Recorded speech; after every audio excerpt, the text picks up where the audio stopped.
This is Naked Mormonism. I pledge my life, all that I may have. I will strive to the utmost of my ability to be what you would want me to be. It's time to find the truth. And having set our hand to the plow, we will never look back until this work is finished. Where is the church going? I have faith that the Constitution will be saved as prophesied by Joseph Smith. But it will not be saved in Washington. It will be saved by enlightened members of this church. The explicit tag is there for a reason, so if you get offended at what's said, it's not for you. But most importantly, may you ponder the truths you've heard. May they help you become even better than you were. skepticize everything.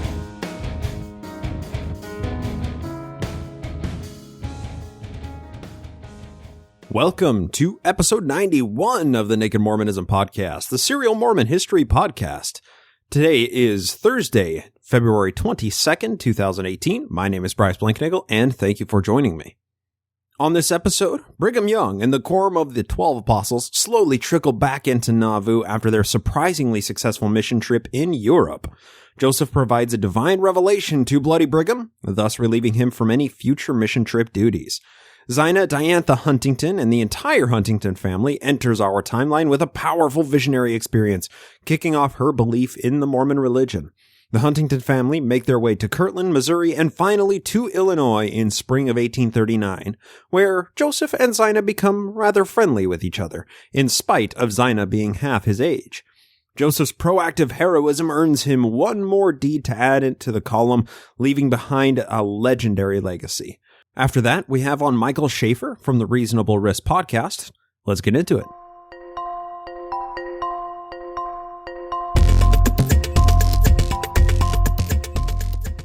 Bloody Brigham Young and the rest of the Quorum had begun their mission trip to Europe during the final months of 1839.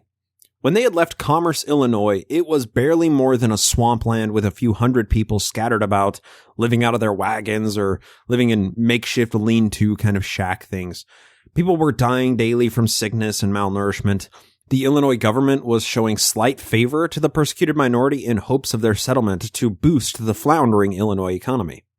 Robert Flanders in Nauvoo, Kingdom on the Mississippi, summarizes the state's motivations, thus explaining their friendly attitude toward the Mormon settlement, and this begins on page 19 of his book, Nauvoo, Kingdom on the Mississippi. Quote, "The chief hope for extricating Illinois from public bankruptcy and private ruin was a continuation of large-scale immigration into the state, a trend which had been largely unaffected by the Depression of 1837.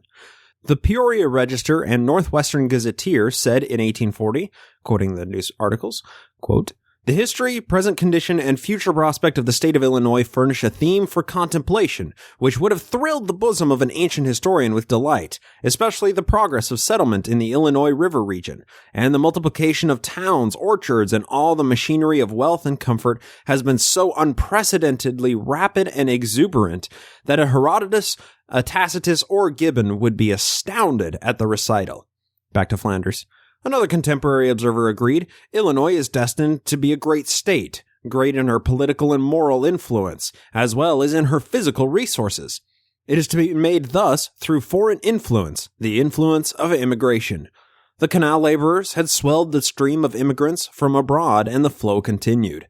It was expected that 1840 would bring as many as 40,000 new citizens. So, the Mormons, arriving in large numbers in 1839 and promising the continued immigration of their sect, were given a cordial, even enthusiastic welcome." End quote.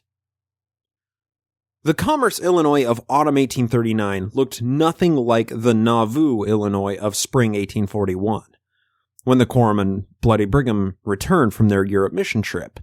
Where there were lightly forested plains of sludgy marshland before, now there were crop fields, and hundreds of cabins and barns, and the beginnings of the University of Nauvoo under construction, and a printing press chugging out propaganda at an alarming rate. The earliest phases of a major hotel were under construction, and the cornerstone of a new temple lay in the ground. In a mere 18 months' time, The Mormons had made a lot of lemonade with their ambitious construction projects, new businesses, schools, public infrastructure, inroads with numerous government officials, and they were only just beginning. There had been near constant letter exchanges across the Atlantic between the Nauvoo leadership and the Quorum of the 12, so they had some idea of the major headway being made in Nauvoo over the past 18 months, but no combination of words could truly convey everything the Mormons had done to construct this kingdom on the Mississippi. The beginning of July 1841, Brigham and Joe were finally reunited as Brigham and some of the Quorum of the 12 unloaded from a steamer on the banks of the Mississippi. Quoting from Manuscript History of Brigham Young, quote, "July 1st, we arrived in Nauvoo and were cordially welcomed by the prophet Joseph, our families, and the saints." End quote. And 2 days after Brigham Young disembarked and arrived in Nauvoo, the Nauvoo Legion was out in full parade force for the Independence Day celebration.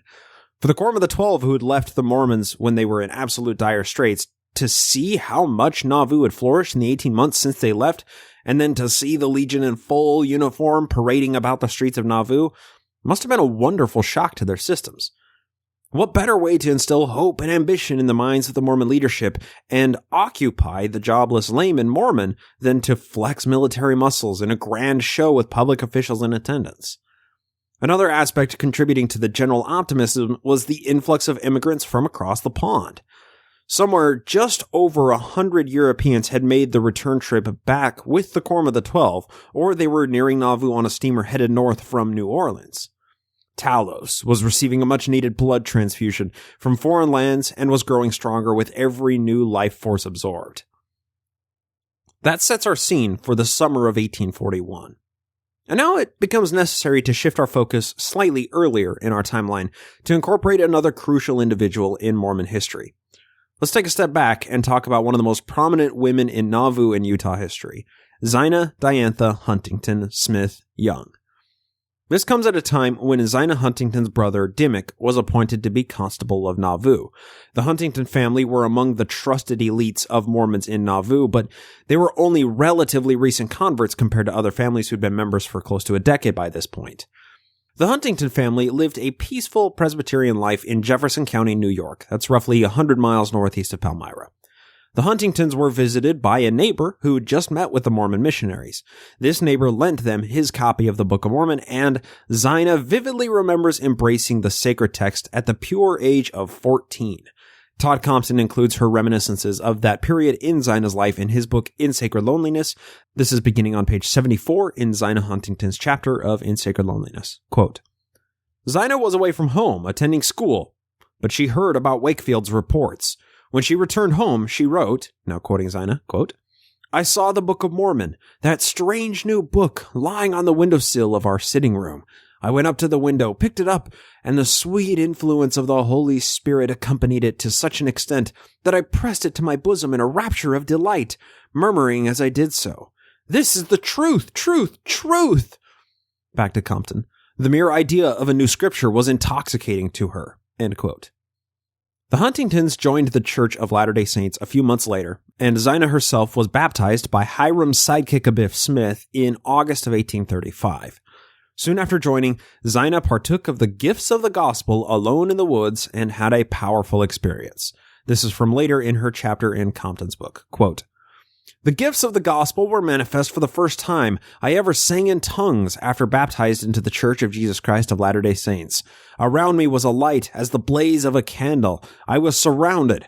It was a heavenly influence, and no unpleasant sensation from that day the gift has remained with me." End quote.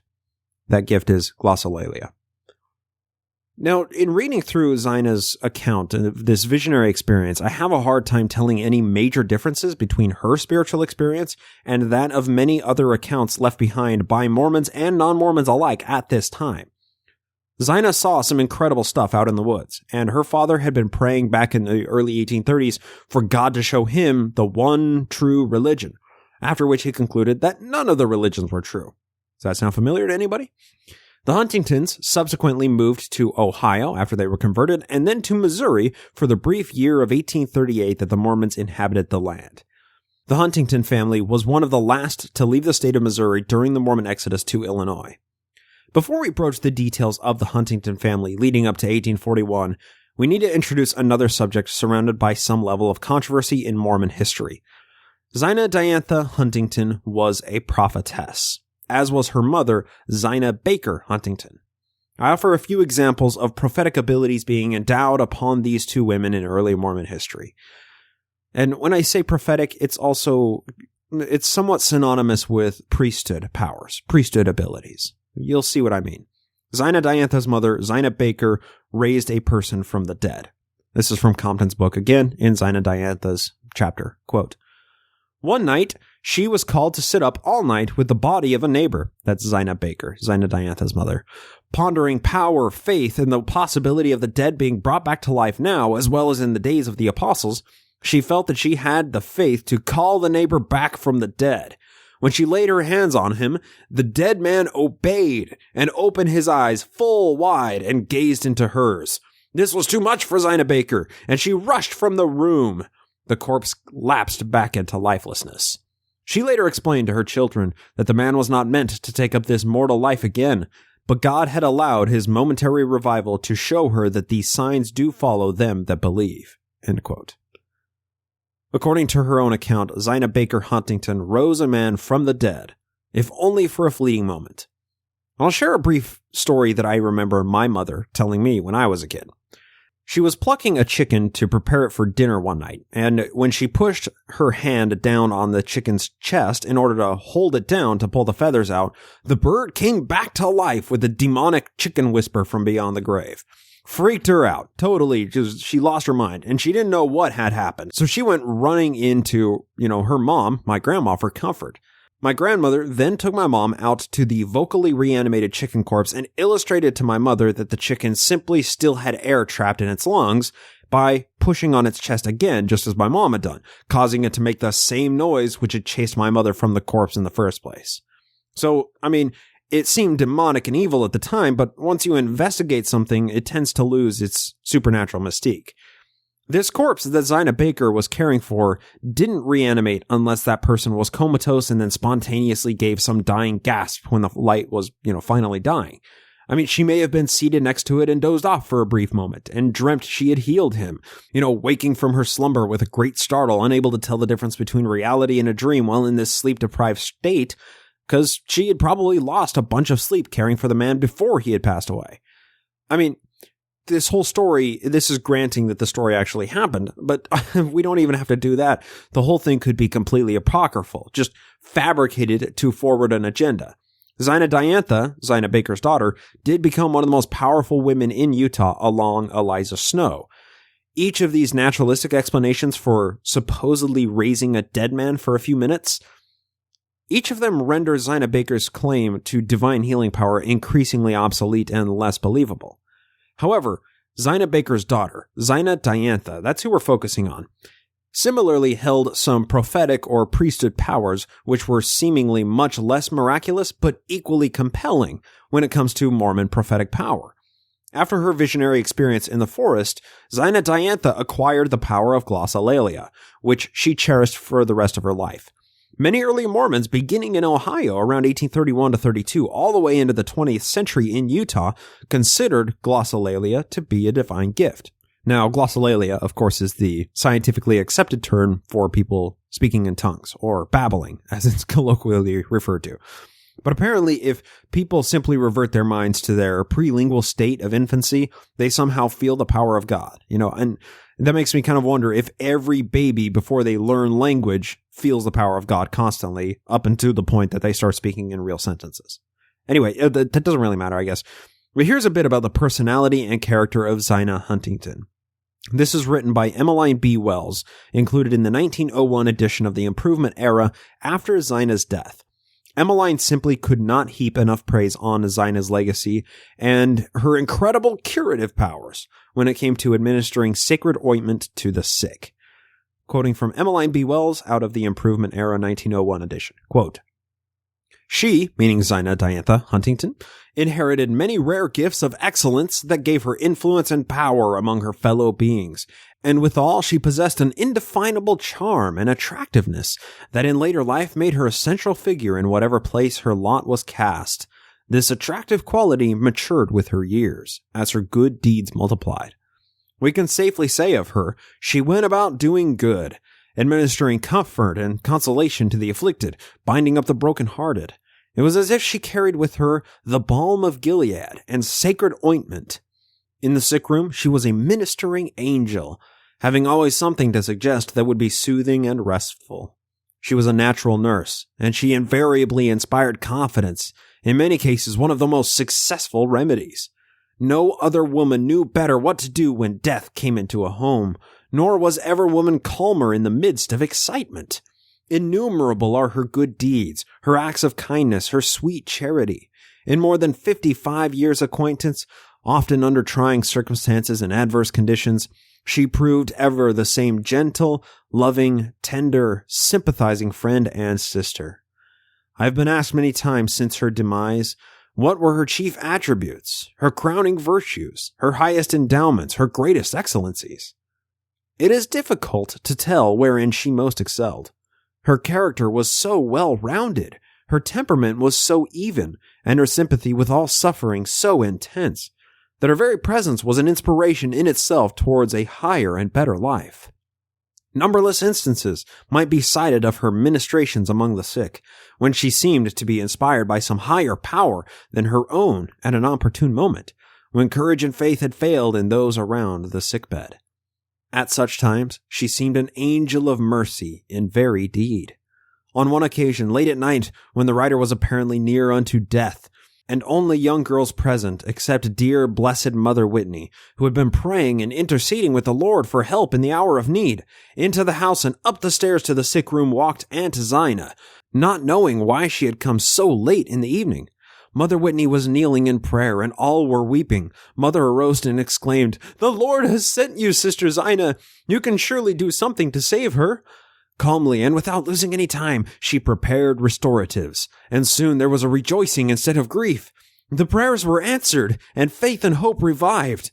There is no doubt but that hundreds of the sisters could bear similar testimonies of her helpful ministrations in sorrow's dark hours, when courage was inspired in the weak, and the pillow of pain was made easy and restful. End quote.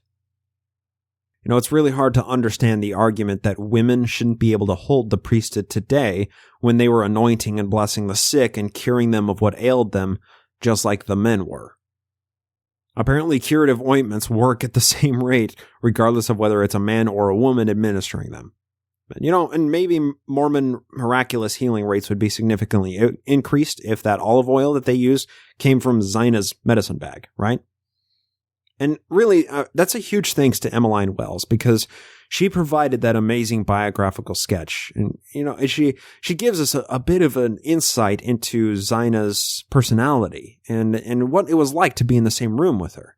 You'll find a link in the show notes. And, the article is only like 6 pages long. I would really recommend giving this biographical sketch a read, because Zina Diantha is just such an amazing woman. She was a compassionate and wonderful person. And those are traits which would elevate her to elite status in Utah, and they would usher her into the position of the third president of the General Relief Society, beginning in 1888. When Zina first met Joseph Smith, she was hit by his striking features at the age of 15. Joseph Smith was 30. This is from Compton on page 76, once again quoting Zina Diantha Huntington. Quote, "He was 6 feet, light auburn hair and a heavy nose, blue eyes, the eyeballs full and round, rather long-favored when he was filled with the spirit of revelation or inspiration. To talk to the saints, his countenance would look clear and bright." End quote. These magnetic and charismatic traits seem to pervade many descriptions of Joseph Smith from the 19th century. Upon the Huntington family's arrival to Illinois after the Missouri Exodus, most of them were critically ill. They moved in with Zina's brother, Dimmick Huntington, for a few weeks before they moved to Commerce and, attempted to settle in. At the same time, Joseph was living very nearby. Joseph and Dimmick Huntington had become rather close associates in Missouri, as Dimmick and his brother Oliver were both Danites, providing much time for the 18-year-old Zina at that time to become intimately acquainted with the prophet of this dispensation. The entire family was struck with malaria during the spring and early summer of 1839. Zina Baker Huntington, that's Zina Diantha's mother, died in early July 1839, which hit Zina Diantha hardest of her siblings as she was very close to her mother. It was at this time where we see Joe manufacture new doctrine to comfort a lost soul, to which he would proposition for eternal matrimony in the very near future. This quote comes at a time when a young man named Henry Jacobs was courting Zina Diantha, as well as the fact that Zina was dealing with grieving and mourning the loss of her mother. So this was how Joseph answered her and tried to allay her concerns. And this is once again from Compton's book on Zina Diantha. Quote, "It was perhaps during this stay in Joseph Smith's house that Zina learned an important peculiar doctrine from the American prophet. She was grieving for her mother and asked Joseph if she would know her as her mother in the next life. 'Certainly you will,' he answered. 'More than that, you will meet and become acquainted with your eternal mother, the wife of your Father in heaven.' 'And have I then a mother in heaven?' exclaimed the astonished teenager. 'You assuredly have. How can a father claim his title unless there was also a mother to share that parenthood?' the Mormon leader replied." End quote. And thus, the birth of the doctrine of having a mother in heaven was realized when Joe was amidst consoling and courting a teenage woman. And really, Zina must have been quite a catch, with the prophet fawning over her. However, prior to her mother's death, she was courting a striking young man, and this is Henry Jacobs. Now, here is a biography of Zina Diantha Huntington, and I'm actually reading this from her essay on Joseph Smith's polygamy.org. This is a biography written by O.A. Cannon, and this is concerning her marriage to Henry and the immediate proposition from Joseph for her to become his plural wife. Quote, "While Zina and her brothers were living with the prophet and Emma, she met and became engaged to Henry Bailey Jacobs. They asked the prophet to perform their marriage ceremony, which was to be held at the county clerk's office March 7, 1841. When the couple arrived, the prophet was not there.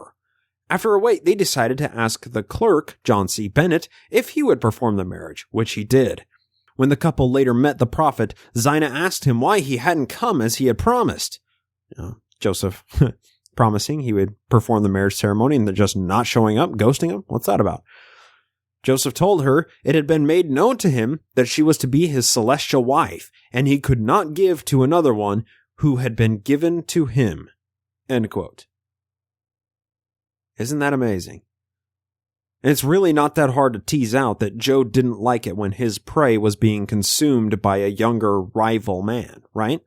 Henry and Zina were married in spite of the prophet's wishes, and when confronted about it, Joe just said that he can't give to another man a woman who, God had prepared for him.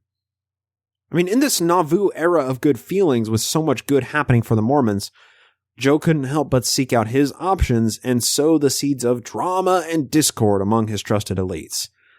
When Zina Diantha and Henry Jacobs were married, they almost immediately conceived a child to be born Zebulon William Jacobs. When she was propositioned for a plural marriage by Joseph Smith, she shot him down. Now, just to clarify here, Zina wasn't told of the practice of polygyny by Joseph himself. As was the case with a number of Joe's polygamous wives, Joe used an emissary to teach Zina of the doctrine. Joe and Dimmick Huntington, that's Zina's brother, had become rather close, and Dimmick had just been appointed Constable of Nauvoo by John C. Reckitt Bennett, elevating his position above the majority of the community, inserting Dimmick Huntington into the ranks of the Mormon super elite.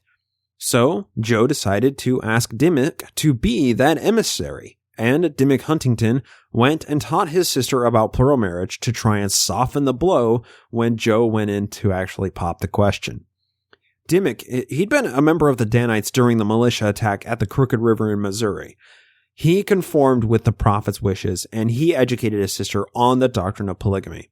And, unfortunately, we'll have to leave it there. We'll pick up on the little love triangle of Zina, Joe, and Henry Jacobs as we continue to progress into our chronological timeline. One point that I did find really interesting in Zina's story is the spiritual manifestation that she experienced out in the woods. And these were surprisingly common. A light descending around her, a bright white light, the light of a candle, as she said it specifically.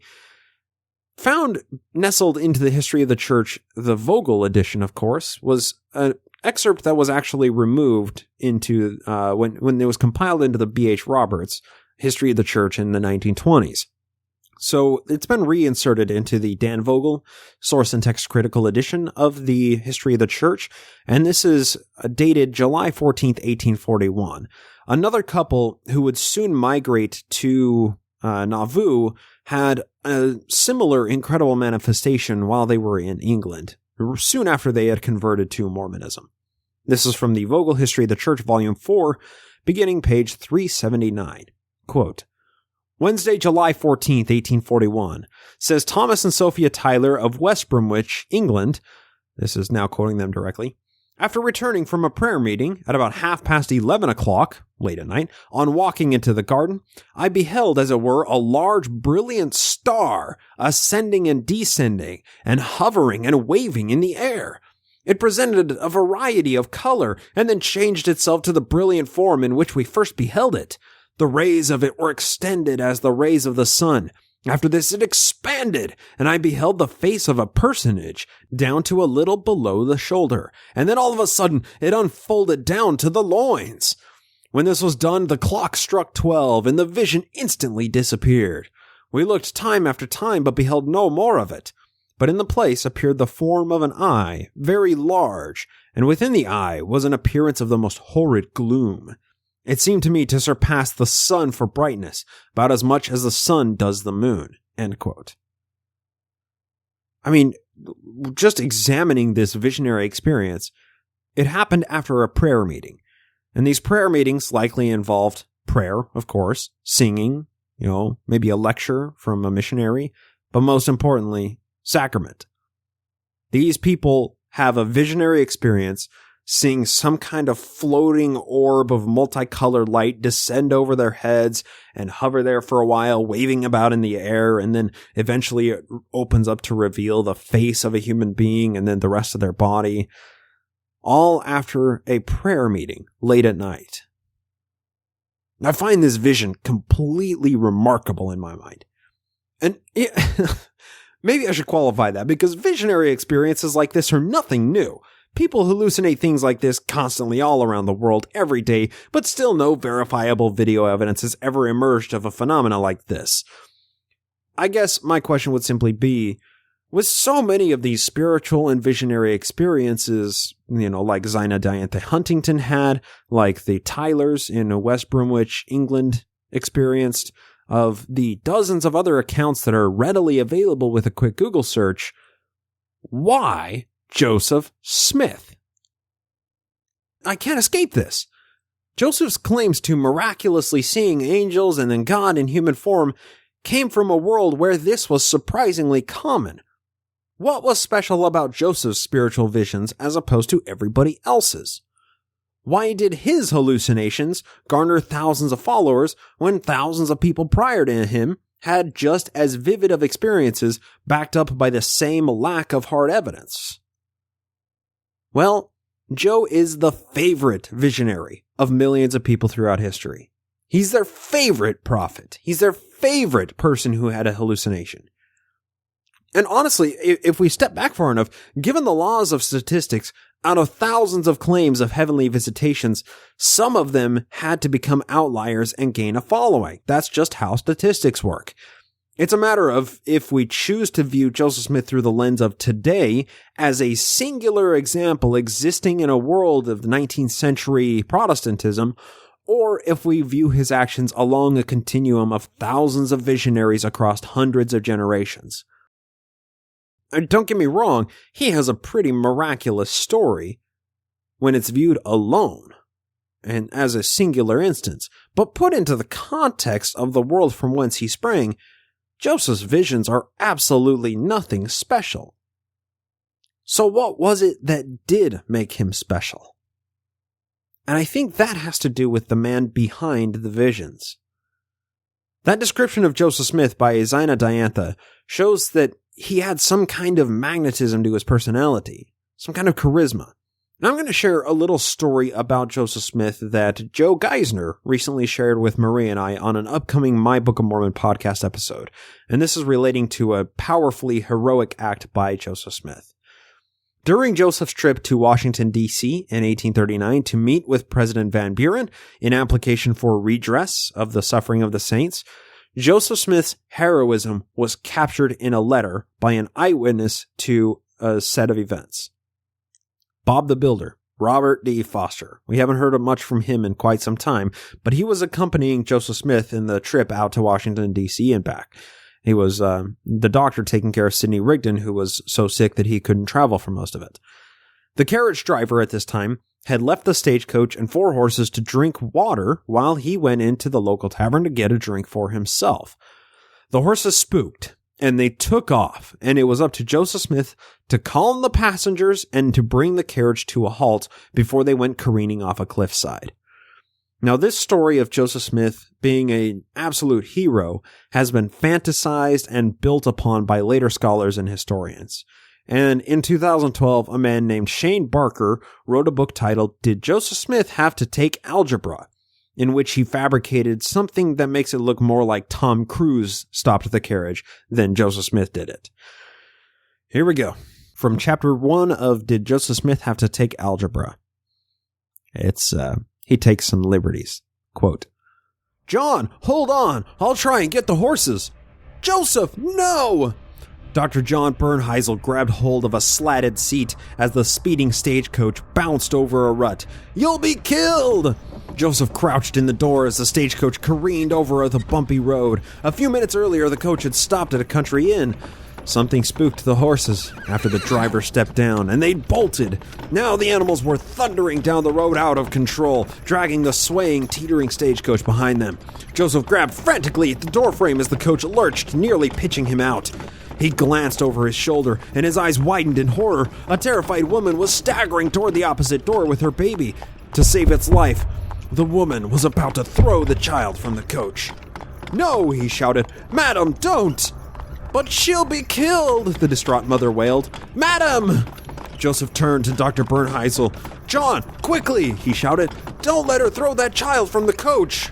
Please, madame, the doctor pleaded, lurching across the bouncing coach towards her. Your daughter will be fine. There, now, please, just hold her tightly and she'll be fine. Joseph turned back to the door. A moment earlier, another passenger, a United States congressman, had thought of saving his own life by leaping from the coach. The man had stopped only after seeing how fast the stagecoach was thundering over the road. There, Dr. Bernheisel said, pulling the hysterical mother back to her seat. Everything will be fine. Just hold on now.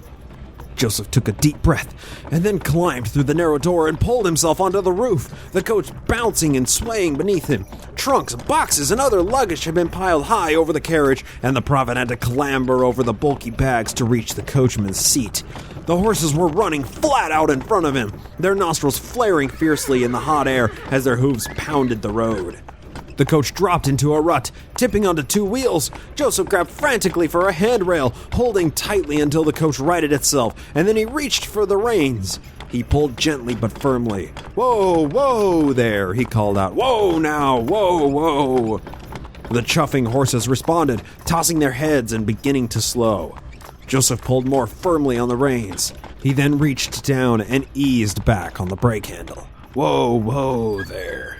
The horses gradually slowed, and, under Joseph's hand, finally came to a stop. Joseph released his breath, letting his head drop to his chest. He closed his eyes and whispered a quick prayer of gratitude. He tied off the reins and swung down from the coach, opening the door and helping the shaken passengers to the ground. Thank you, young man, the rattled congressman said. He took Joseph's hand and shook it firmly. Thank you. I have never before seen such an act of bravery. Nor have I, a second congressman said as he clambered gingerly to the ground. When I return to Congress, I shall make mention of this incredible act of courage. End quote. So yes, this situation really happened, which makes it even more exciting to fantasize about and write specific versions which, take certain liberties with the historical record, just like Shane Barker did here. And, kudos to him. Check the show notes for a link to his chapter. He did a good job of, historical fictionalizing this. And if we can use stories like this to bolster how great a man Joseph Smith was, What great and incredibly legendary stories we can manufacture about the prophet surrounding things he merely claimed happened to him, when there were no eyewitnesses to corroborate the history. Maybe that's the key to Joseph Smith being the prophet that he is. Joseph is a legendary figure of religious history. But those legends didn't evolve from a vacuum. He claimed to have a visionary experience similar to countless experiences from people before and after him, but he also had a personality and charisma unique to only him, which drew people in and allowed him to become the legend he is now, a century and a half after his death. Joseph was a statistical outlier in many respects. And when you have enough outliers embodied in one individual, weird things are going to happen around him, and somehow he was able to gain a cult following with all of these individual pieces of eccentricity working in concert. Joseph stood out in the world. He was special, but not for the reasons Mormons champion him for today.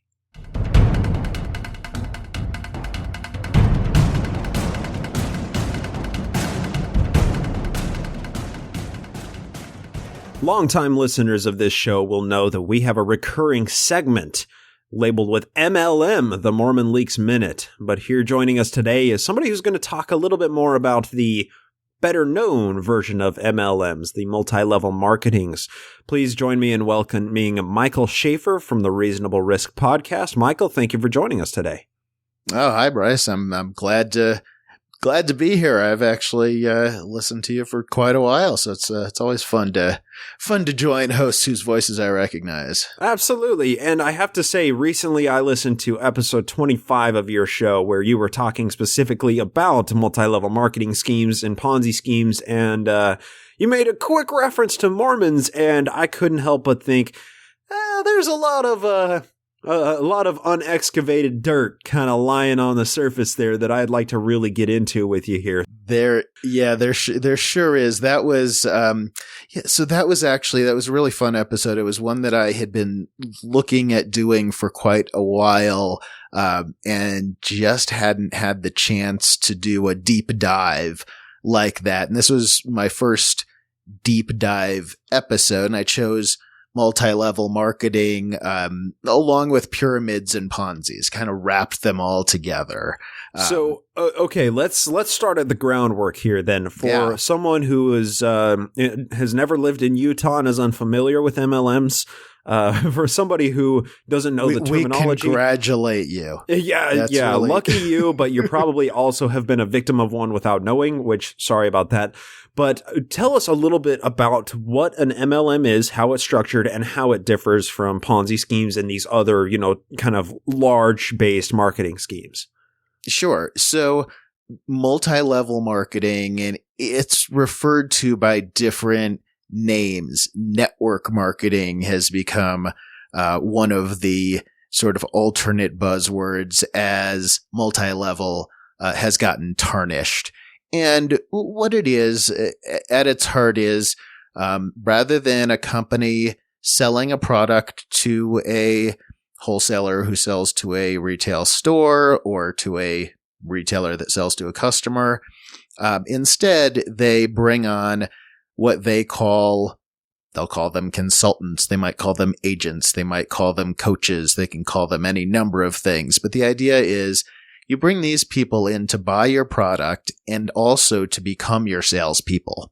So the user of the product becomes the one to sell the product, and in legitimate business, that's actually a great model in a sense.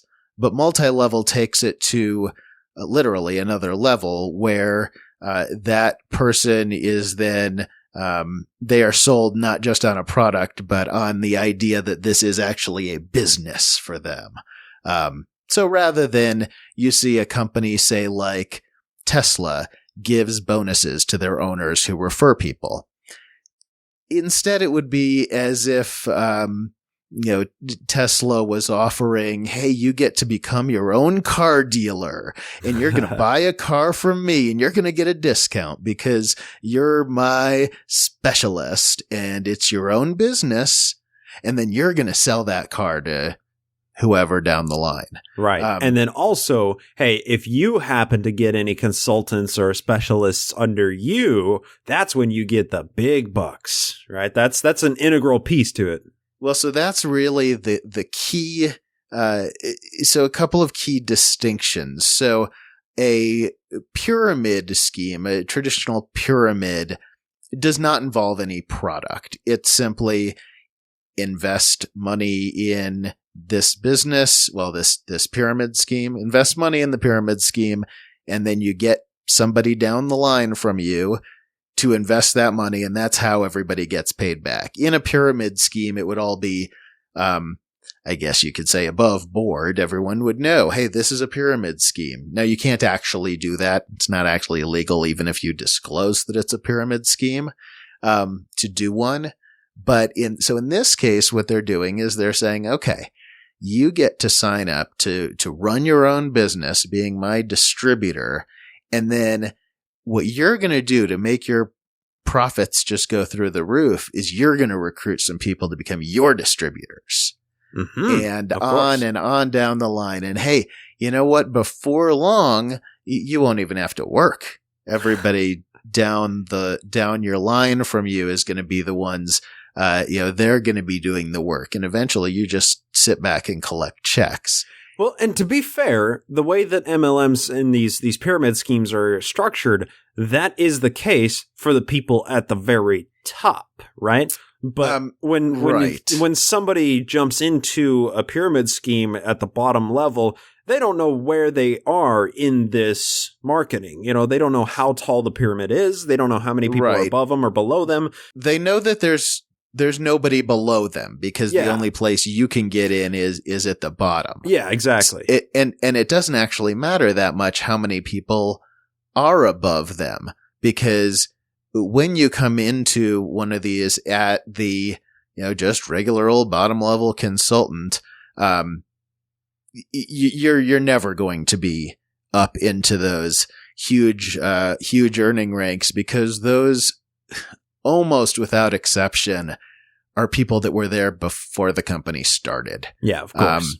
And one of the ways that's obscured is these companies often change names. They'll they'll tweak the product a little. I mean, how hard is it when you're selling nutritional supplements that are unregulated and don't necessarily do anything anyways to repackage it with a different name? Right. So a lot of them do that to avoid issues with, usually it's the FTC, the Federal Trade Commission. They're the ones that will go after these companies if they don't fulfill the requirements of being legitimate. And what that legitimacy entails is it's not necessarily a requirement. There's actually statements issued, regulatory statements that give not specific numbers, but they indicate you need a certain amount of your sales to be real, essentially. Now that's sort of an odd thing to say. Hey, if you want to be a legitimate business, hey, a certain percentage of your sales, they need to be real ones. Right. Usually you would expect all of them should be real ones, but what they're actually doing with that, to the extent that these are being regulated, and I don't know under our current regulatory regime, I don't anticipate that there's going to be a lot of going after financial crimes. And one thing that strikes me is it's kind of hard to police this, because it's, even if the initial investors know that something is a pyramid or an MLM scheme, it's kind of hard for anybody, at the lower levels to identify the fact that they are, somewhere in the middle of this pyramid, right? And being able to investigate those becomes increasingly hard the more prevalent they become. And when you only have, a couple of small agencies or committees that are trying to police these, these multi-million-dollar companies that are built on lies and fraud, it seems like an overwhelming task to try and, mitigate any damage that's done. Absolutely. There isn't much regulatory heft behind the agencies that have the power to do something about illegitimate multi-level marketing. But my concerns actually generally run towards the ones that have been considered to be legitimate because they don't look a whole lot different. Interesting. You have Amway. So Amway has been in business now since the 60s, I believe. It was mid 60s. And so if you don't know some of the history there, Amway is a company that was started by the DeVos family of our as in Secretary DeVos. of Education, Betsy DeVos. Awesome. So Betsy DeVos was, and I may have the families backwards here, but it doesn't matter. They're all bunch of corrupt whatevers. I think that it was her. Yeah, her family that she was born into was the Prince family, who has her brother has the secret private army of good Christian soldiers, literally, and is brokering deals in the Seychelles. And then her family that her father came up with this brilliant idea of Amway. And what's interesting about it, and Amway was one of the first ones that hit really big, along with Mary Kay Cosmetics is another one, although that has Mary Kay, I think, has pretty much escaped mud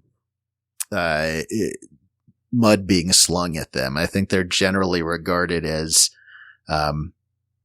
but maybe a little better in the industry. Yeah, you see their highest sales reps are, driving around these pink Cadillacs that are, essentially leased out to them. Yes. Yes. So obviously Mary Kay does pay some level of dividends, but it still strikes a lot of, kind of MLM type of tones to it, right? Right. It does, but Amway is really the model. And so to think about what Amway is, and they've done a lot to try to obscure what Amway is. In my view, Amway is a fantastic money-making subsect of this. I can't recall exactly what it's a Dutch Reform Calvinist sect that the DeVosses are come out of from Michigan. Okay. Holland, Michigan is the town. And it was basically and I'm going to get that wrong, but I want to say it was the Dutch Reformed Church or something. That forms the basis of the DeVos family, the Prince family's motives. And so they have done a lot to make a whole shitload of money in what they see as, the good pursuit of having Bible in school, I guess, something like that. So Amway basically sells anything. That was their early pitch was, they would sell toilet paper and they would sell soap and they would sell anything you could get at Costco. Was of course if you thought of it that way, well, now you can literally get anything at Costco, but even 10 years ago, Costco. You thought of it that way. So that's what Amway set themselves up as. They said, hey, you're buying all of these products anyways. Why don't you become an Amway distributor? And that way you can get a discount on all these products. And so you're already going to be making money by your discounts on all these things you would buy anyways. And you can give this opportunity, and that's one of the sort of buzzwords that goes around with all of these. You can bring your friends in on this great business opportunity, and then they'll have this, and then they can bring others, and then you'll get residual income from all these levels below you. And it didn't matter what the product was, really. And that's one of the keys to this, is the less important the product is, the more likely it is an exploitative scheme. Steak knives, nutritional supplements, fuel additives, everything. I gotta say, on the steak knives, people actually get that one wrong. Cutco's not a multi-level marketing scam. But I mean, it's kind of the token example that many people use, right? Because it seems like a product that nobody's actually buying, but people are buying in order, into the company to become a distributor of these steak knives. But I mean, it still serves to illustrate the point. That particular one on the facts is actually a little bit different, and they actually have a good product. That's maybe the biggest difference. Because if you look at most of these companies, and that's why a lot of them sell intangible items in a sense, because they're selling the feeling that comes with this fruit capsule. So we got to dive into this a little bit more, because you hit on something very important. It's the feeling that what you're doing is good. It's the feeling that this fruit capsule is working. It's the feeling that you are buying this product, whatever it happens to be, from somebody you trust. And that's where I think we can wrap this into Utah so much, because Utah is kind of one of the central capitals of what's known as affinity fraud, where somebody will use their standing on relationships in the community or in, family members, particularly, well, not family members, but, their local neighborhood and the people around them, in order to gain the trust for them to purchase into whatever scheme that has been constructed. And it doesn't take every single person knowing what they are doing in order to commit this fraud. It just takes the initial actors at the top of the pyramid in order to create an army of fraud, basically. Now, I did pull up a Deseret News article from October of 2016. I will link it in the show notes of this episode, should anybody be interested in reading it. And I think it hits on a couple of very interesting points in here. And granted, this is from 2016. The data is a little bit outdated, but it still is important. It says from Deseret News, quote, Utah Attorney General Sean Reyes calls it rampant. He's referring to affinity fraud in this case. He also uses the word epidemic to describe what's happening in the state. And that is despite aggressive efforts to prosecute criminals and educate an unsuspecting public. The Utah Securities Fraud Task Force, comprised of 10 federal, state, and local agencies, calculated that 4,400 victims lost $1.4 billion total to investment fraud in Utah based on the cases under investigation in 2010. It identified 370 potential perpetrators. We're talking $1.4 billion that people have been defrauded out of, and that's less than 5,000 people, orchestrated by 370 probably individual actors in 1 year. That is absolutely terrifying. It goes on to say the agency hasn't updated those numbers, but FBI Supervisory Special Agent Mike Pickett, who heads the white-collar unit in the Salt Lake field office, estimates the annual dollar amount now exceeds $2 billion. It's a scary, huge number, he said. That's absolutely terrifying to see how prevalent this is, and maybe epidemic is a proper word to describe it. Yeah, I think that might be the case, and it really is. It does really relate to a lot of cultural elements of the LDS Church and some of the structures that have been in place within Utah that has allowed, not that it's allowed fraud so much as it's made a lot of people susceptible to it. Affinity fraud in general, most financial fraud is affinity fraud. Because affinity, it's a pretty broad blanket. It's basically saying targeting of a specific community well, when someone's doing a financial fraud, and I should say there's actually two sides to this that are related, but not so directly. One is financial fraud, which is Ponzi schemes. And that is most of what the AG is talking about there, where and there was a huge case back in 2012. A guy actually is called, there's an American Greed about him. He's called the Mormon Madoff, a guy named Sean Merriman. Yep. And he was, he was just like Bernie Madoff, but on a way smaller scale. And so most of these financial frauds like that are, people taking in the people that they know. So often that is going to run within an affinity fraud group, and people are trusting within their wards, within the people that they see regularly. They don't, they're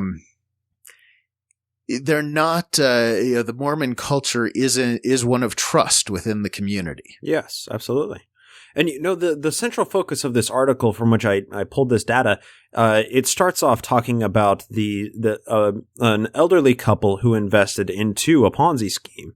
It says, and this is the way that the article starts, and I think it illustrates your point really well, Michael. It says, Linda Garfield watched her boss's son grow up at Andrews & Company on Main Street in Nephi, where she worked as a secretary for 32 years. And then it goes on to talk about this man, Tom Andrews, who defrauded the Garfields out of $273,000 in their retirement at the age of 69 and 75 years old. It's not like they had this money that they could spare. They needed that to live the rest of their lives and not need to work. But this guy, Tom Andrews, he was a young kid in their ward in Nephi. And, if anyone listening has ever been to or passed through Nephi and Mona and that Santaquin and that area down in Utah, very small towns, very insular communities. Every neighbor knows each other. Everyone knows everybody else's business. And nobody thinks that the boy that they saw growing up in church all those years is defrauding them when he Bingo. says, hey, I've got this business. I'm an investment advisor. I can help you with your retirement. Look, we can do this a little better. And a lot of times, it not necessarily with regard to these specific cases, but a lot of times Ponzi schemes don't start out that way. Interesting. So a lot of Ponzi schemes are accidental in that they may have started as a legitimate investment advisory firm. And that's actually, there's some question as to whether that might have been the case with Bernie Madoff, that when he initially started that side of his firm, he wasn't necessarily looking to be a fraudster. But that's, often what we'll see is, and sometimes in cases like this, so someone sets themselves up as an investment advisor, they take in money, they make some bad investments, they don't want to tell their early investors, who were likely their family and their closest friends, that they've lost some of that money, so they get some new investors and they use that to pay off the old, and they think that they'll be able to catch up.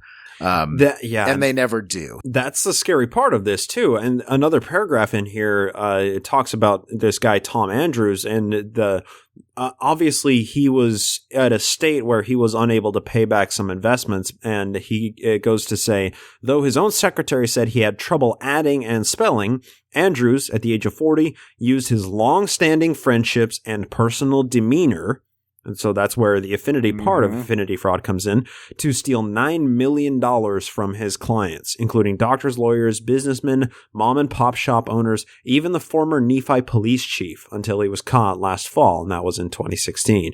So, I mean, obviously, he had been operating this scheme for quite some time. He may have started it with good intentions, like you're saying, Michael, but at some level, something broke. And I don't know on any of these cases. I just know in a lot of the cases that I've looked at, there often is a thread of this wasn't where I intended to be. But that's where we ended up. I don't know that I would say the same thing for people that start a multi-level marketing company, though, because when you start a multi-level marketing company, you kind of have to know what you're doing, I think. Yeah. You can't, I find it hard to believe that the people at the top of some of these huge multi-level marketing companies and the highest concentration of them is in Utah. The highest per capita people involved in multi-level marketing. I find it hard to believe that the people in charge of those companies don't or believe that they're not exploiting people. It's very hard to believe that when they're and numbers are actually a little bit hard to come by, even though they're required to report a lot of them now. They can still be muddied up. But in general, you're going to see that a very, very small percentage of people who are a distributor for, one of these the big ones out there are like Unique, LuLaRoe. I'm not sure if it's Mormon. It is Christian in some way. It is Mormon. Yep. It is Mormon. Okay. I should say. All of those types of things, these people are making, if they're bringing in any money at all, it might be $1,000, they say, on average or something over the bottom 99%. And then usually that doesn't actually include the cost of the goods they had to purchase. So when you look at that, almost every single person is in the negative. People just don't tend to actually make money. It's really sad too, because if they were to invest these in, legitimate hedge funds and whatnot, if this older couple that is talking about, the Garfields, would have taken the $273,000 that they just gave to this Tom Andrews guy and actually properly invested that money in a way that would actually pay out proper dividends, they could have stretched that money a lot further. Instead, it's just gone. It's just evaporated. Sure. And that, in the hands of, it doesn't even have to be some, whiz-bang advisor, just in the hands of, some index funds at your average big brokerage. Great. You're doing much better than losing your money in that. And that's, I think with that, obviously there comes a point where someone does know what they're doing. And with the multi-level marketing companies, the people that are in it, that kind of get trapped in it, I know that a lot of people get to the point where they know it's not quite working for them, but they've got a garage full of inventory that they've paid for. And so they just keep going with it, hoping that it'll pan out. And the most insidious little thing that most of these have is they can't get paid out on their commissions unless they're actively buying product. Mm-hmm. So if you've brought in some people below you, you can't just stop buying stuff and actually get money off of any sales those people make. Unless you're actively buying stuff, no, you don't get a check. So it really forces people to invest a lot of money they don't have.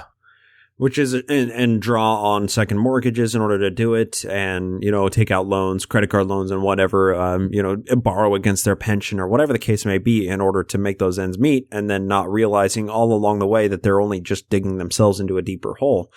And one thing that I want to wrap into this as well is something that is so deeply ingrained in the Mormon mindset that it becomes very hard to distinguish between good people and bad people that's wrapped into affinity fraud here. And that is the idea of prosperity doctrine. Because Mormons believe the more righteous you are, the bigger house you're going to get, the more God's going to bless you, the nicer cars you're going to drive, so on and so forth.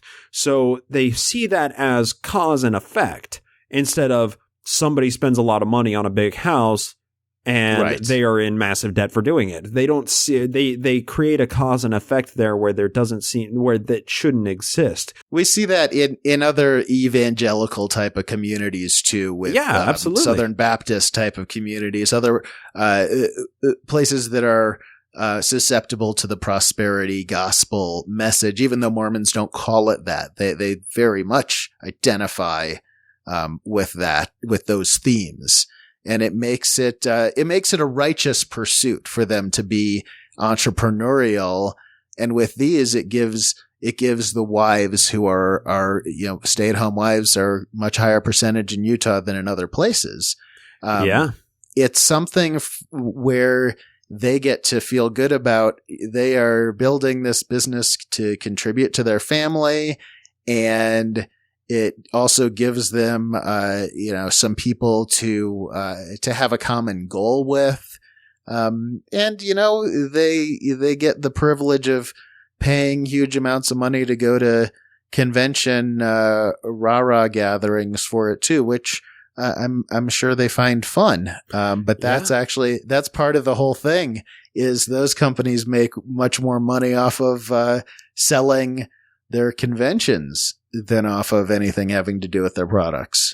It does become a self-perpetuating cycle as well. I've one of my good friends, actually, Preston, he told me when he was called to the bishopric, he had been I just love that word, bishopric. Bishopric, yeah, it makes it sound way more authoritative than it really is. I mean, he's a money manager for a living. It's but he doesn't have any special training to be a member, somebody who's giving counsel to members of a community. He doesn't have anything like that. Can't do magic. He doesn't have the power of discernment. But that represents 99% of all bishoprics out there. But anyway, so Preston had been a faithful attending member of his congregation for quite some time in a fairly wealthy part of town.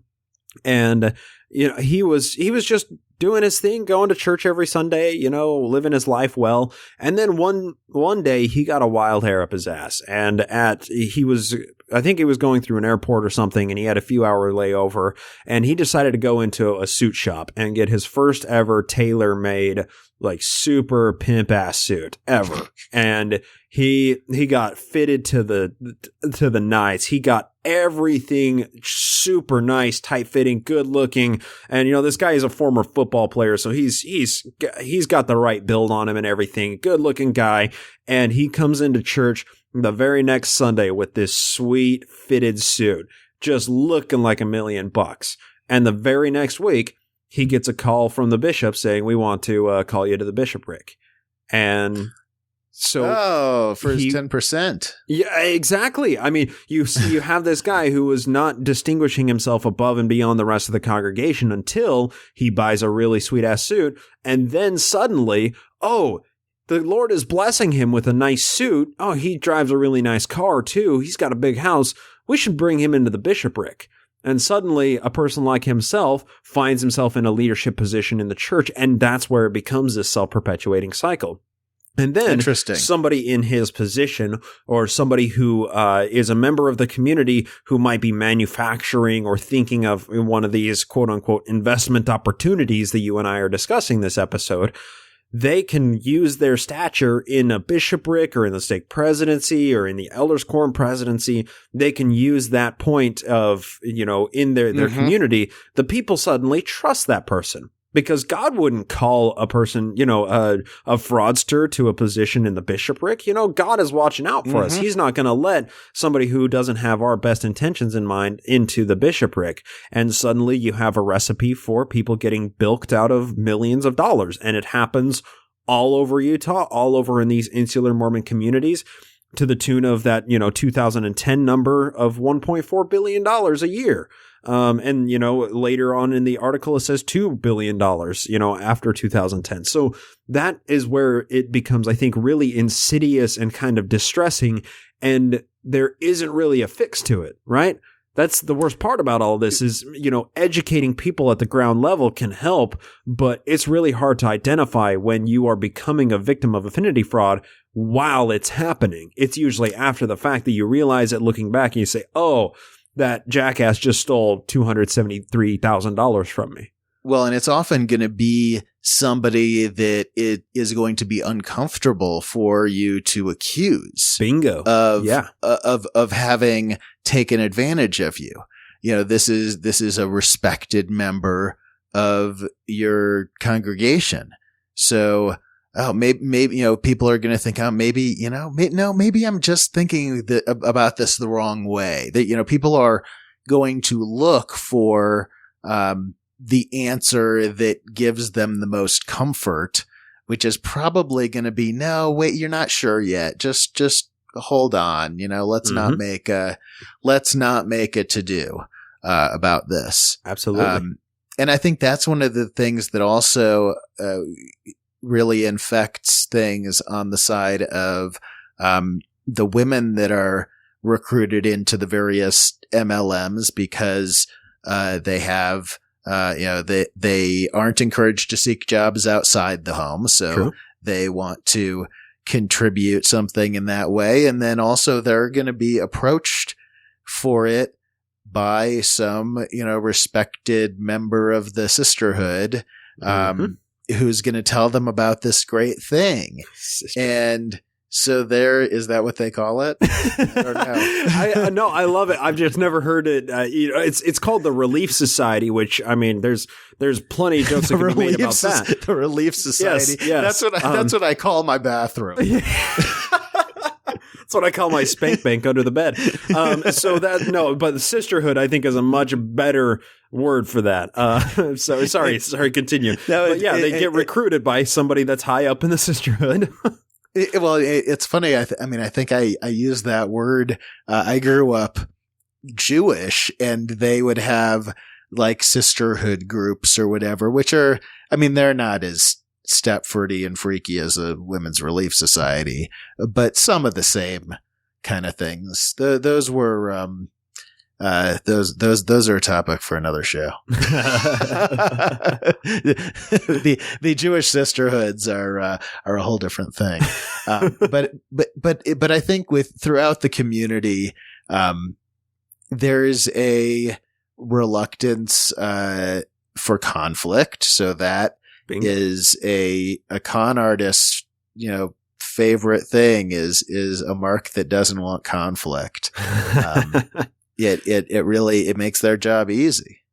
Yeah, and we see this. In the show, I've discussed Mark Hoffman to a certain extent, and we see people like him who finds a niche market of, you know, Mormon history where there's a lot of money to be made, and you know, it's not just in makeup or in steak knives. I know you'll laugh at the example again, but it's not just in these things, but this ability to gain the trust, to automatically gain the trust of the members of your community because you are in the church or because you're in a leadership position in the church, particularly. That is, like you said, it's a recipe for that, you know, people who are, you know, want to commit this fraud. They really want all of these confluencing scenarios to come together to create the perfect cultivating scenario for fraud. Well, and when you have these hierarchical systems, when people are used to the hierarchical systems, they are inclined to trust and believe the person that's a little bit higher than them on that hierarchy. Yeah. And so that makes it easy to, it makes it an easy community to recruit in, whether it's nefarious or not. It is a general community belief in, in trust, in prosperity, in, they're Mormon, they got to be good people. So, of course, that's something that really makes it that much harder to fight against. Although, I did find that in 2008, I believe late, I'm thinking, Dalen Oaks, he died, didn't he? In the last couple of years, I think. It was Thomas Monson who died. Dalen Oaks is still in there. He's president of the Quorum of the 12. Okay, he's He's still on the Deadpool list. Trust me, he's not far from it though. I mean, he's cracking 89 or something like that. But yes. That's a young buck for that group. he's not even a nonagenarian yet. Wow. He's still being hazed at that point. So in his book, he actually has a little bit about and there's a LDS Living has a excerpt from it about why Mormons fall for get rich quick schemes. And it's as you can imagine, it dances around a lot of things and makes it very easy for anybody, even if they were running a scammy company, to probably justify it to themselves. Of course. But it's interesting that it's something that has been recognized by the people at the top of the church leadership that, this might, this could cause some problems. Okay, let's take that as our final jumping off point, because I know we're a little bit short on time here, but I think we would be remiss if we didn't point out the ultimate MLM that is gripping Utah, and that is the church itself.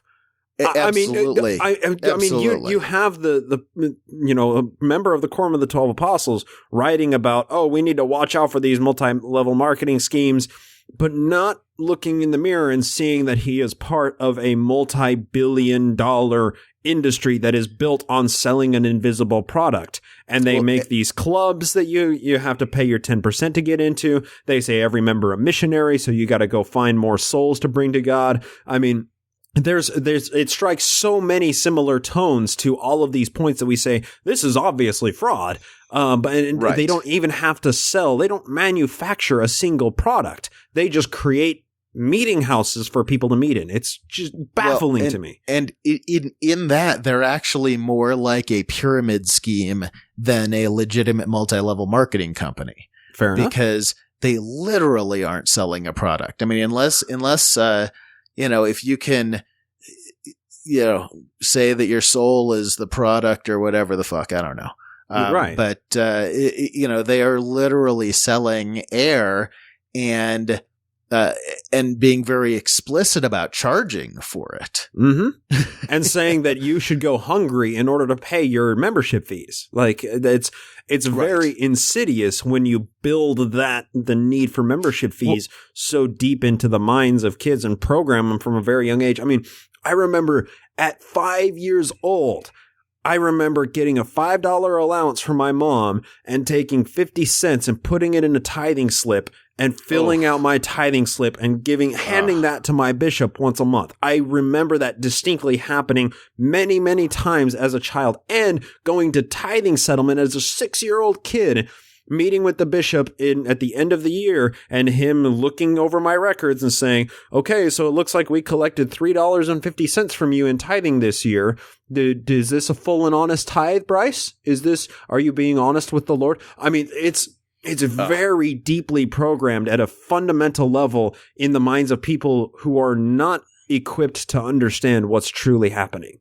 See, at least, having grown up Jewish, Jews are much more honest about it. We just say, hey, this is the price of membership here. It's right there on the thing. That's the price of membership. You want your name on that wall, it's going to be this price. You want it on that wall, it's going to be this price. You want to buy a room in the Hebrew school, that's great. 10 grand, get you a room. We got 4 available.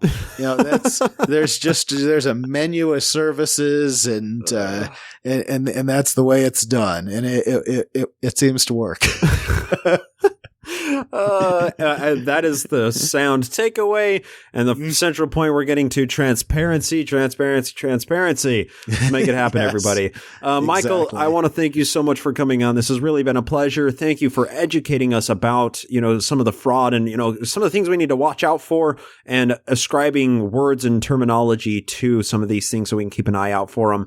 Of course, listeners, I will link episode 25 of Reasonable Risk Podcast in the show notes. strongly recommend you listen to that. It's not very Mormon heavy. If you want to break from Mormonism, pop on over to that show. Listen to the Reasonable Risk podcast. It's really awesome. Michael, are there any other episodes that you would point people to if they want to get kind of a sense for what your show is about?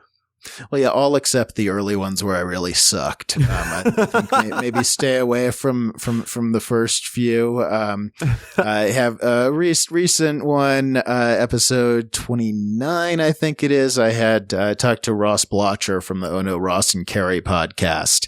And that one was a lot of fun, and probably has a lot in common with your audience as far as they do a lot of looks into religion, and where you do Mormonism inside and out, they've done Scientology and the like. So episode 29 of Reasonable Risk, I recommend that. But I recommend that anyone come on over and listen. Twitter, Reason Broker, Facebook groups, all of that good stuff. Awesome. And there will be links to everything listed in the show notes. Michael, once again, thank you so much for coming on. It's been a pleasure.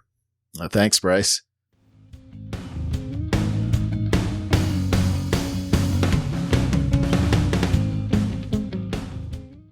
All right, that is going to do it for our interview with Michael Schaffer of the Reasonable Risk podcast. You can chase the show notes to find a link to it, or, enter in Reasonable Risk into your favorite podcasting app of choice and go listen to his show and give him a subscribe. And thank you once again so much, Michael, for joining us. It was a pleasure. If you're a Patreon subscriber, be sure to listen to the Patreon edition of this show. You're going to get a little extra snippet that we recorded when we weren't, actually on air. And, that's just for supporters over at patreon.com/nakedmormonism. Which reminds me, we do have a couple of new patrons to thank. Not sure if I got this one last week, but we have Scott, and then we have a new one from Colton as well. So thank you both so much for pledging to support. Hope you enjoy all of the extra content that you get over on that Patreon side, and be watching out for Monday evenings when you will be getting the Patreon exclusive episodes. So we're coming at you twice a week for Patreon subscribers instead of just dropping 2 episodes on you on Thursday nights. So, kind of punctuating it, making it easier to listen to more Mormonism and Mormon history throughout your week. So with that, we have a couple of announcements before buttoning up the show. I did make an announcement last week that I was doing a presentation at the Darwin Day at the Burke Museum for Seattle Atheists.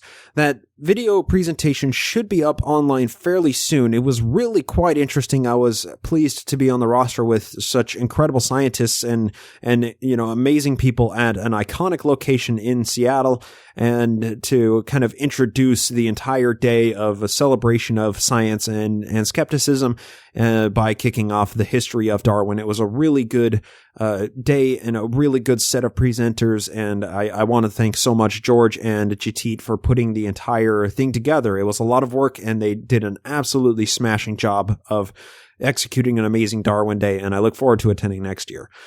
Another announcement, I did the AMA on the Mormon Doctrine subreddit, and one of the takeaways was that people over there want to see the stuff that I am, reading online as I'm compiling research for the show. So if you want to follow along with what I am reading in order to compile show notes, go give the Mormon Doctrine subreddit a subscribe if you're a Reddit user. If you're not, just go peruse the Mormon Doctrine subreddit. It's still a fairly new subreddit. It has a lot of interesting stuff in it, though. For being so young and having such few subscribers, it has a wealth of fun information, and there's a lot of really awesome conversation going on over there. Also wanted to point people over to a couple of guest spots that I've done recently in the past week and a half. First, of course, I was over on Michael Schaffer's podcast on Reasonable Risk. You'll find a link to that episode specifically talking about Mormonism and multi-level marketing schemes. That was really good fun. So thanks for having me on your show and for coming on this show, Michael. I was also on the Scathing Atheist, episode 261, and that was the Book of Mormon wrap-up. Don't You Come Back No Mormon edition. I believe I announced that last week, but you'll also find a link to it in this week's show notes. It was really a lot of fun. Also was recently on the Opening Arguments podcast with Thomas and Andrew, and we meandered around a couple of things with everything from the House Bill 330 that was recently introduced and then abandoned in the Utah State Legislature to bishops' interviews and Protect LDS Children campaign, and wrap that all up into the Rob Porter sex abuse scandal. It was really an interesting bit, and they gave me a lot of time to just kind of talk to them about it. And I really want to say thank you so much, Andrew and Thomas, for allowing that platform and inviting me on. You'll find a link to that in the show notes.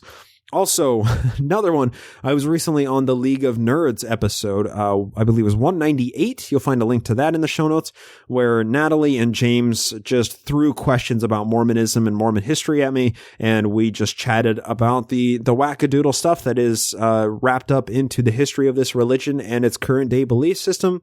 We decided to spend a fair amount of time talking about the Magic Mormon underwear specifically, among many other things. So that was a really fun conversation as well. And there will be more of these guest spots coming up in the near future. And as I said last week, I'll continue to update you guys as those, as those go on to air on other podcast feeds. And of course, I have to give a huge thanks to Natalie for keeping me so busy on these extra interviews and lining up so many great interviews for this show. And, Michael Schaffer was one of those. And, Natalie, she's really crushing it out on the back end here. So thank you so much, Natalie. With that, let's go ahead and shut it down for the evening. I want to thank Julie for running the Twitter and Facebook pages. She's our social media guru. She keeps the conversation going over there. Thank you so much, Julie. Be sure to give her a follow at TheRealEmmaHale on Twitter. Thank you so much to Jason Camo of aloststateofmind.com. He made the music that you're listening to right now. It's going in your ears. Go to that website, A Lost State of Mind, and listen to more of his music. He has like 7.5 albums up there. It's really good stuff. Thank you to Andrew Torres of the Opening Arguments podcast and the law offices of P. Andrew Torres for providing legal counsel for this show. Be sure to go to those websites to get his legal services, as well as hear his fascinating take on deep deconstructions of law and politics from a skeptical perspective. Thank you so much once again to all the patrons who support this and make it a full-time research endeavor. And most importantly, thank you to those prodigiously marvelous listeners out there once again for lending me your ear. Hope to talk to you next time here on the Naked Mormonism Podcast.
The preceding podcast is a production of Ground Gnomes LLC, copyright 2018, all rights reserved.